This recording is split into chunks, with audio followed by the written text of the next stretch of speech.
Josie. I am still Shay McGalley. And I'm David Keener. And this is the Hourlings podcast project. Tonight, Dave's driving a bus. Dave, take it away. All right. Well, first, I'm going to share my screen. Tonight's topic is selling books at events. Now, previously, I think we've covered what it's like to actually do sales at an event, but we haven't talked about the nitty-gritty of how do you get yourself into a position to sell books at events. So that's going to be the topic of tonight, a little bit more of a business-oriented topic today. Now, what selling looks like. You probably recognize this person. Shay, you want to talk about this? Yeah, sure. This was a book signing / craft fair that I attended in November, which is a great time to host one of these things because the holiday is right around the corner. You do a lot of Christmas sales, a lot of holiday sales, and I just had a table next to other crafters and writers at a little church. It was a church craft fair. So I brought all my stuff. I brought my signage, which you can see behind me, and to my right. I brought little book stands for my new book. I brought in front of me. It's kind of hard to see, but I have a little ledger for recording my sales, and it was a great day. I sold really well that day. All right. And another view of sales. You want to talk about this one, Marty? Yeah, this was at Cap Clave one year. It's in the dealer room. It's a great idea to actually sell books at events like this, especially conventions that are science fiction and fantasy related, and the actual audience are book buyers. I love that kind of event. Yeah, this was a Cap Clave 2019. For the information of our viewers, this is a 300 to 400 person convention normally. And this was right before the pandemic, so it was probably at that size. It's been a little bit smaller lately, but things are getting more back to normal at some of these events. I will say that, being here in a dealer's room, ready to sell books and greet customers and stuff, it takes some work to get there. So you guys want to elaborate on some of what you need to actually be able to sell at an event like this? Well, I usually... Go ahead, Jay. I was gonna say you need books. You need the stock, which is easier to forget than you might think. I mean, like I have a book signing coming up this Saturday, and I just was like, oh my gosh, I'm a little low on this title, so I had to order some books. Yeah, there's nothing like finding out that you're low on the thing that you think you're going to sell the most of. Right, exactly. You don't want to do that. But then again, I totally understand. Some author copies are expensive. This particular book is not a cheap author copy. It's like $16 an author copy. So that's not cheap to stock up on. So it takes some calculation, I would say, to figure out, what is the healthy margin here for selling. All right, yeah, in fact, I have like 20 titles that I keep in inventory. Might even be more than that, including all the anthologies from the writers group and stuff. So yeah, managing your inventory is very important. And in fact, I like to take enough books to an event like this so that I don't run out, because running out is bad. I've done that before, and it's very unfortunate when you do. And so yeah, what you can't tell is in this picture, there are some boxes underneath the table with additional stock so that we can restock if necessary. I mean, one thing that's a challenge for me, though, I mean, obviously I struggle with physical capacity, so I always have to have a helper hauling in my stuff, and that stuff can get heavy. I mean, you have to really. I've learned. Like, I used to bring everything I have, like all the signage, every rack, every promotional item. But now I sort of think about it a little more, and I think about what type of event is this? What equipment does it call for? Do I need the huge stuff? Do I need my colorful wheel, or is that more for kids? I think about it all now, so I'm not hauling in really heavy items, really heavy luggage. I don't know how you do it, Marty, with your trunk. I mean, that's a heavy ass trunk. Yeah, well, I'm changing up from that trunk, because you're right, that trunk fit everything in it. But boy, Right. that's damn handy just to lift up into the back of my truck. Yeah. So Yeah, when you left an event early, I had to load it up into my SUV, and that was some humdinger. Yeah. yeah, no kidding. And so I'm actually designing some travel cases that each of them will hold 10 titles, but they'll be shorter. 10 titles only is about this tall. It's going to Yeah. have individual compartments in there for each title. And Yeah. that way you can easily glance in there and say, okay, which title am I now low on? So that after the event, you can restock from your shelves at home, or, order some more. Yeah, because you know what? When you have hardcovers and soft covers in the same box and trunk, that's actually pretty dangerous for your soft covers. I've lost like one or two from just the shuffling around of heavy items bending a soft cover. That's called spoilage.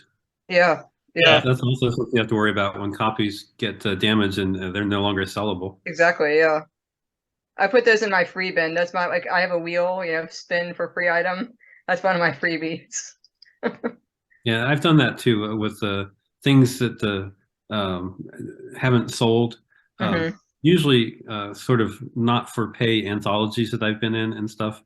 Um, I'll use those as giveaways sometimes. Yeah. Like Marty, I have gear that you're not seeing in this picture. I have like an industrial sized dolly, so I can carry stuff.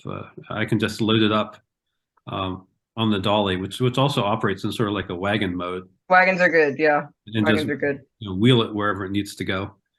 Yeah, I also point out that a lot of authors don't have racks and stuff like that to better showcase their books. gotta have a rack. If you have enough books, the racks are cheap and they're really valuable. Hmm. The book Yes, they are, stands. and it increases the real estate on your table. Yeah, So, hope And that you're going to have a lot of titles that you can sell. right. And in fact, with different kinds of events, sometimes there's titles that I won't take for various reasons, and it's a lot easier to pick and choose. yeah, I also have and this is interesting. I have some books that sell better at like general audience events. They're a little bit less, science fiction, fantasy, and a little bit more mainstream. And then those books are the ones that sell the least at an event here like Capclave. Mm-hmm. But also, we've got signage here. This is Marty's Tannhauser Press banner in the background. Anyway, this isn't really the focus of this particular podcast episode. But again, this is the end stage that we want to get to, of being somewhere where we can present our books and take money for them and actually maybe make a profit. Can I ask you all a quick question before we move this slide? I've seen some authors at their booths do like a laminated one paragraph like pitch that's a little different than the back cover pitch, like something that's more like it tells you like the audience, like fans of this, and they put it like next to their book. I've been thinking about doing that for my books, also because I think people are like lazy and they don't always turn it around and read the back. What do you guys think about that? I've seen stuff like that. I call it a trope map. I don't know if it has an official name, but I've seen stuff where it's mostly on Facebook posts where it's like here's the cover of the book and here's some arrows pointing to the tropes that are in the book, like animal companion, fantasy mystery, Yeah, friends to lovers, right. stuff like that. So it's a real quick way to give somebody an idea of what's in the book. Yeah. I'm thinking about having those as postcards. I am too. I'm thinking about it. Right. But I think that comes under the category on here of bait, Yeah. swag, candy, things to bring people to your table or to make it more likely that they'll buy something. Oh God, just don't do a covered wheel. I told you, we talked about that. Do not do it, guys. It's not worth it. Well, that depends how many kids are at the event. Don't do it, man. Okay, moving on. So a lot of people ask me, like, where do you find events? So I'll leave this in the backdrop, but let's talk about that. Marty, where do you find events? Well, most of the ones that I find are events that I've previously attended just as a person. And, you take notes, you realize, hey, there's a festival here, or word of mouth from other authors, or, just doing online searches for it and finding them on Facebook and things like that. There's lots of different ways to find them. Yeah, I mean, for me, it's craft fairs. Obviously, I know the rhythm of craft fairs. I know there's a lot in the autumn, so I keep my eyes out in autumn. But then just for me, it's like the network of authors and writing groups that I'm in. I hear about events other authors are attending, and I just jump on the bandwagon, sign up. Yeah, I think that's. I mean, I don't often see it like in church bulletins or stuff like that. But if I do, usually that's a pretty accessible event. If you're a parishioner, if you know someone who's a parishioner, it's a good way to get in. But yeah. Yeah, I also actively, when I'm at an event, I end up talking to the authors around me, and I'm like, oh, okay, you're selling books here, and where else have you sold books? Oh, that's a good And idea. I've gotten some good tips from people like that on where to potentially sell. I found out about Gaithersburg Book Festival from Mhm. somebody, and I went and checked it out this last year. Thought it was a good event. It's 20,000 people during the day, general audience, free. But there's a lot of stuff going on, so you'll likely get decent sales. So we all tried to get in it this year, but we were turned down.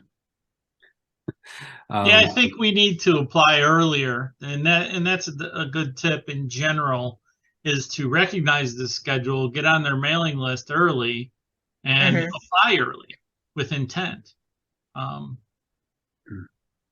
because Yeah, they fill up. they do fill up. In fact, that's what the next slide is going to be about. But you've talked about craft fairs, Shay. Book fairs are all over the place, some large, some small. Libraries are great for running events. Oftentimes writing groups will run events. Almost every area has like their literary science fiction or fantasy conventions, their mystery conventions, stuff like that. Getting into the upper ranges, it's media and Comic-Con events. Those bring a lot of people, but they're not necessarily focused on science fiction and fantasy on books, and they're also expensive to get into. And then you were talking about some other types of events, so why don't you elucidate? That's my I word for the just day. wanted to add, a couple weeks ago, Shay, I was at our local farmers market. I was just buying fruits and vegetables and stuff. And there was a woman there selling books in addition to something else, baked goods or something. And I thought of you with honey. Honey, yes. Yeah, farmers market would be a good venue for you. Totally. That's a great idea. Yeah, my honey acts as a bait at the book fairs because people, I think after a while, you see a lot of booths with books, and even though you're there for books, you might get a little like immune to it. But then you see something like honey and you're like, oh my gosh, talk about it. So yeah. Yeah, there's another science fiction author that I see at events who often sells little homemade ginger candies and cookies and stuff like that. And people stop for the food and end up talking to her for a while and then buying a book. She's very good. I know someone who does he makes his own merch, for his books, like relating to his stories, and that's also pretty popular at book sales signings. He does he on his lathe he makes wands that have to do with the book. I think that's all very smart, to have a whole variety of merch. Right. You got to get your 10 Hours of Press T-shirt, Marty. That's right. I actually just recently found another merch vendor that I'm probably going to go with. So that'll be happening, pretty soon. Nice. Right. And there's also other types of events. You can do book signings. A lot of places will host book signings, coffee shops, local bookstores, stuff like that. I haven't done that, but I think Marty and Shay, you've both done that. Yep. Yep, I like doing that. It's like my favorite thing. Local bookstores who are friendly to local authors make it very easy for you to do that. I would say for the coffee shop, it was a great chill venue. It was like a really nice atmosphere, but it was for a launch of my first traditionally published book. And so I was really just looking for a venue. I wasn't quite looking for traffic. So I brought in my own traffic for that event. Like I really heavily advertised it. It was a lot of my friends. It was like a big, like, celebratory Shay got published, kind of thing. I wouldn't recommend a coffee shop if you're just looking for, random traffic to support your sales. I would say you really have to bring in your own people for that. Well, I tend to try to promote any event that I'm at to the extent that I'm able. Yeah. I can't say I have the kind of fan base where 1,000 people will show up just to see Dave Keener, but I do my best. Yet. Yes. Yet. That'll be next. Yeah, after you finish that novel. All right. We talked about this a little bit, but lead timer for events. You can't just decide at the spur of the moment, oh, I'm going to go sell books at this event I just heard about. that's happening next week. You're just not going to be there. You're not going to get in at all. Yeah, that's it's always a smart plan to plan your year out in advance as far as you can, and typically, the organizers are happy to get people signed up early so that there's not a rush, so that there's not mass confusion. And a lot of times, if you are a regular at an event, they'll email you and say, "Hey, are you interested in coming again this year?" And yes, getting in the first time is hard. They tend to email you after that. So just being on that list is a good thing. You get in early by definition. Mm-hmm. You can be turned away for events, as we were turned away from Gaithersburg. So I think it's good to have social proof available online. If anybody wants to research you, you need to look like a real professional author online with products to sell and a presence. All right. Anything else about lead time? No, just important. All right. Moving on. Keep mom happy and let her know way ahead of time, because mom doesn't like anything sprung on her. Kind of like when you were in grade school and you came to her at 9 p.m. and said you have a project due tomorrow. So keep mom happy with the lead time too. Yeah. I put together this sort of table of costs. Now, this is not gospel. You can certainly find exceptions to all of these prices, but just to give you some kind of idea of what prices are going to be like. Library events are typically free or cheap. There's Indie Author Day at the near the end of the year. There's a lot of places that will run events for that. Those are usually free or cheap. Yeah, bookstores are usually free or cheap. Yeah, I've never been charged for any of the bookstores that I've had signings in. Yeah, they want to make money off the sales of your book. Right. Right. Tiny events. This is one I just found one a few weeks back. Our local comic book store, Comic Logic, has been running for the last several years an event called LotCon, which is basically they set up awnings in the parking lot, and they have, I don't know, I think they had about, I'm going to guess 40 people there selling, and probably attendance of about 500. And the cost is $25. So I'm signed up with a table for the fall, and you guys are both welcome to join in. But that's an example of a tiny event. Small conventions like Capclave, 300 plus people, $90 for a table. Larger book fairs, medium-sized conventions, small Comic Cons, 150 to $200. A medium convention like Balticon, which is about 1,500 people, is $150 for a table. Large conventions, 180 to 250, and any medium Comic-Con or MediaCon around $300 plus for a table. I personally wouldn't get a table for $300 right now. I can't make that much money. And Yeah, you got to sell a lot of books if you That's do. a lot, yeah. Yeah. I don't know if you guys have come up with other events and comparable costs. I like to keep the cost down. I think I've spent $200 on an event.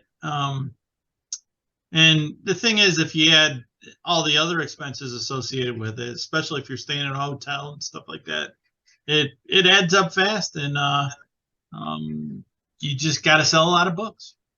I have so far never done an event where I paid for a table, but I'm starting to think about it now that I'm getting more titles, and I'm interested in putting a little more effort into that, in my presence at events, getting more sales. I'm thinking about it, but I'm leery of it because it really, the table fee can really eat into your profits.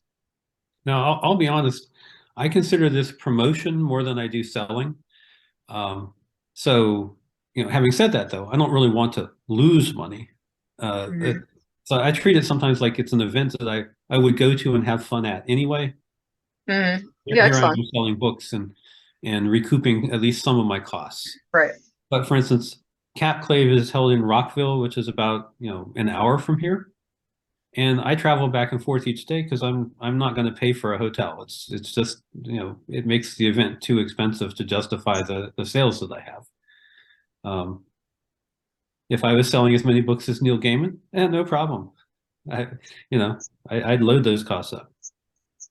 So I'm like Marty. I think you have to control your costs. That's part of being in business.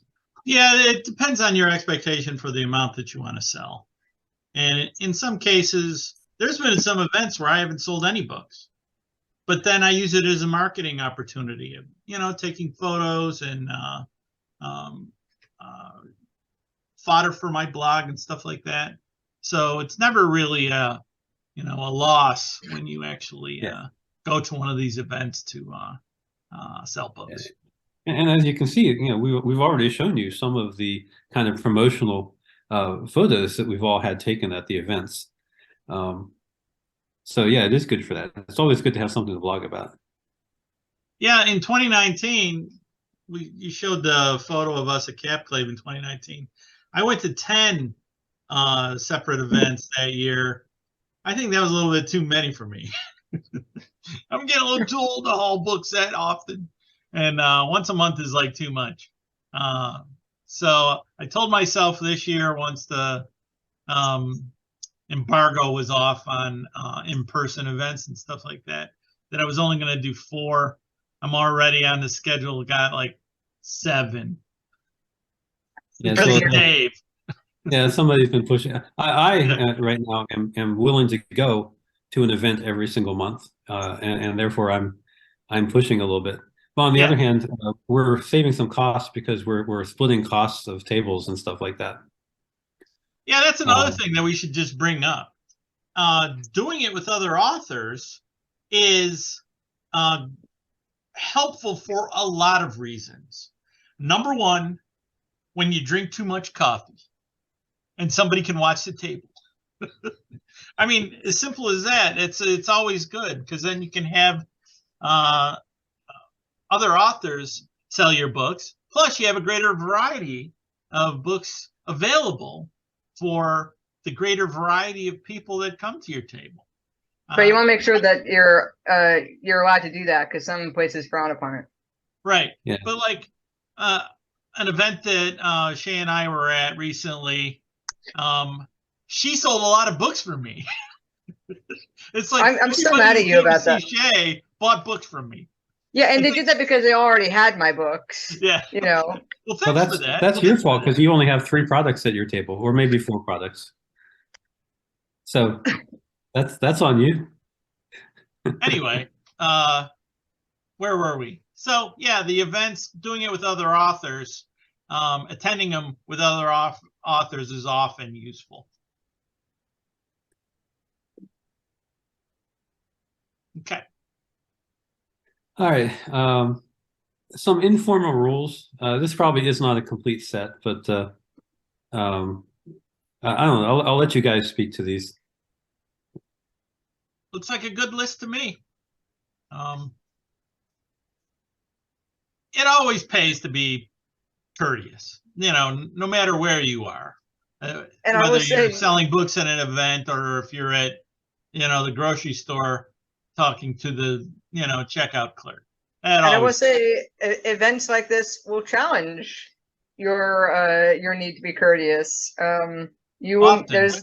there's a lot of jerky attendees, jerky, fellow vendors. It just the way of things. Yep. Yeah. One thing that can bind you up is some events are very will notice things and they have expectations. You want to be at the event for the full duration. No late setup, no early leaving.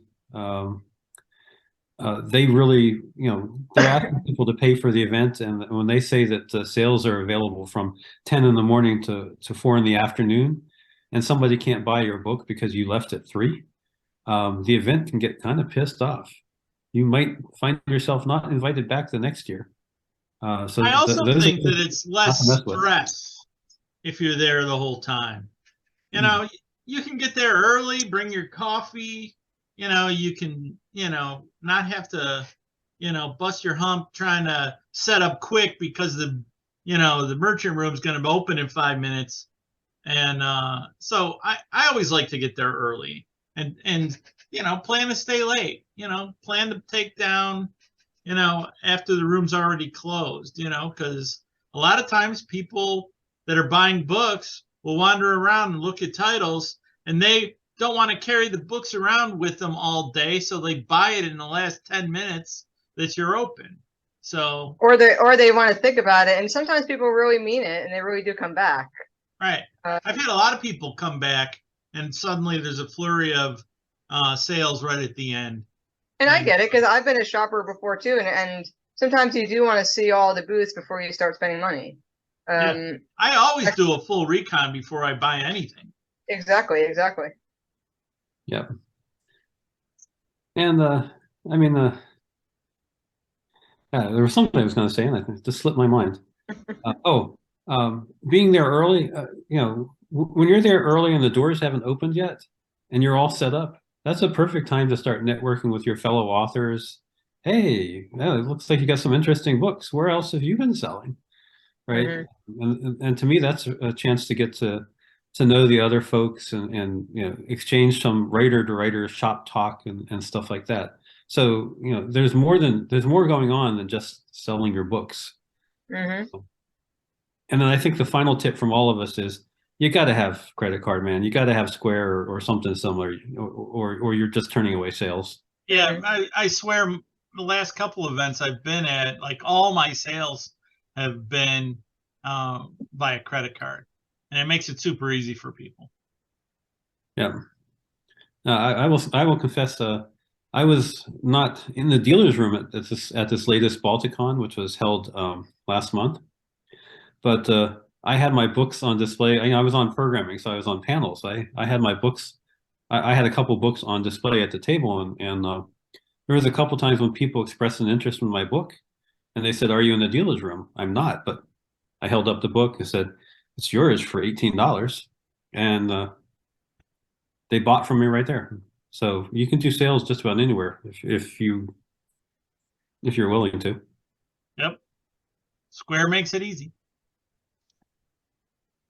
And that was our last slide. Any last thoughts on, basically all the things you have to do to be ready to sell books at events?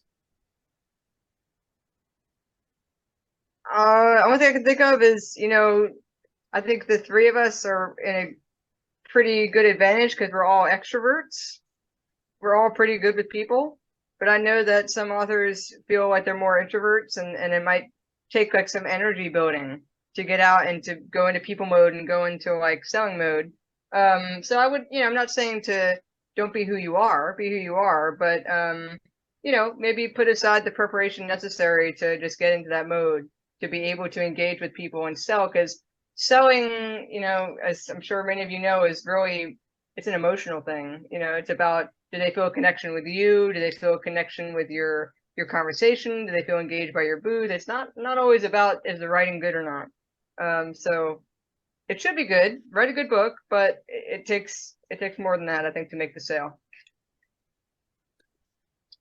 And I'll agree with that. I tend to have conversations with people, and if they want to buy a book, great. But I'll still have food on the table even if they decide not to buy a book. So yeah, I think it's always no good to have an pressure elevator speech, queued up, Mm-hmm. and talk to people. People like it when they engage with authors. It's a fun thing for them. So make it fun for you, because people can tell. And if you're shy, well, I myself am a reformed introvert, so it's possible. And with that, I think that's the end, Marty. Okay, that's another good one. Nice presentation, Dave. Good job. Anyway, we'll see you guys next week. Yeah.